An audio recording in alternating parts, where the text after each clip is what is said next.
Ahoj přátelé, cestovatelé a dobrodruzi. Rád bych vám představil náš nový produkt ve stavbu do středních dodávek Jeňa Camper. Tak se na to pojďme podívat. Tak jako jsme to už udělali u malé dodávky, jako je Caddy, tak jsme o tom přemýšleli tady. Je to, že se můžete dostat všude zevnitř, nemusíte vůbec vylézt ven. Teď vám to ukážu. Takže tímto způsobem si rozložím tuhle sedačku, dostávám se k záchodu, k toaletě separační, pokud ji potřebuji použít, a pak začíná rozkládání na módus sezení. Stoleček se překlopí pomocí téhle páčky a to bude detail. Jede nahoru. Poposunout můžeme, popotočit a záretovat v pozici, který chceme. Takže pokud si chceme uvařit čaj, šáhneme si plešus, povyjedu s vařičem. Vařič je jednoduše ovladatelný na piezo. Nastavíme plamen, ten je lepší mít menší, aby jsme tady neměli horko. Vodu a už můžeme vařit. Tak, tady na multifunkčním stolku máme dřez. Tadyhle máme ještě šuplíček na nějaký nádobí a příbory případně. Využijte každý prostor. Dřez můžeme takhle použít. Nádobí myjeme tak, že pod dřezem musí být nádoba. Pokud máme nádobí umytý, umyjeme, jenom názorně ukazujeme, jak se vypouští. Vypouští se takhle do pelíčku.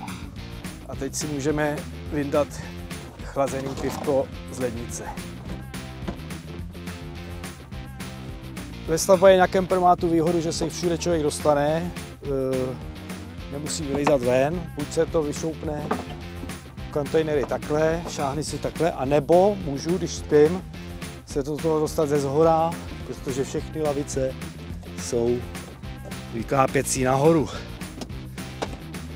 Pak teda záchod je tímhle směrem a lednice je taky tímhle směrem, aby se do ní dalo šáhnout. Do lednice se dá dostat i zvenku, tímto způsobem, že vyjede šuplíček, takže při kempování venku není problém. Tady potom je ještě další šuplíček. Výhoda je to, že se dá odníst kamkoliv, naplnit nebo vyndat zase z něho cokoliv. Pod šuplíkem je ještě pár centimetrů místa na nějaký plochý věci. Tak, velký bonus ve stavbě je, že nemusíte vozit žádný další kempingovací stolek, protože využijete tento multifunkční stolek. Tím, že ho takhle jednoduše vyndáte. No a pak máme tady docela prima vyřešené místo na židličky.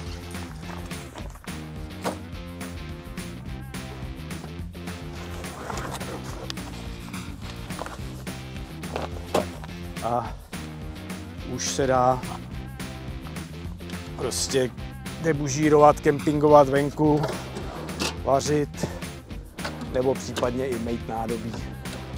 Takže vrácení stolku stejným způsobem jako vyndání, nasadit do lyžin a je to tam.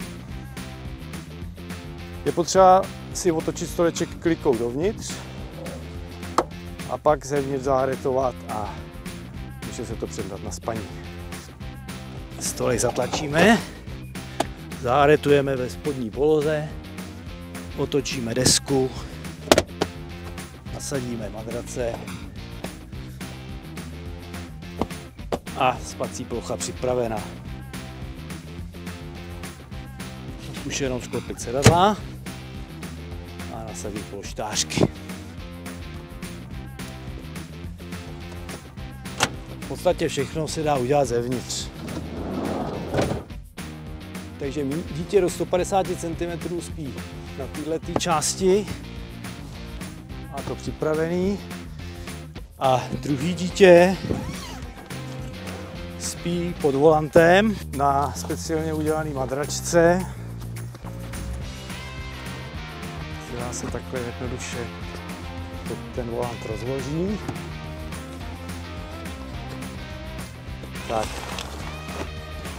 Sedačka dětská se vejde sem a druhá se musí navlíknout sem. Nad tu palubku. Počítejte se mnou, 2 dospělí, 1 dítě, 2 dítě, 4 osoby. Šťastnou cestu a spoustu super zážitků. A víc informací na jeňa.cz.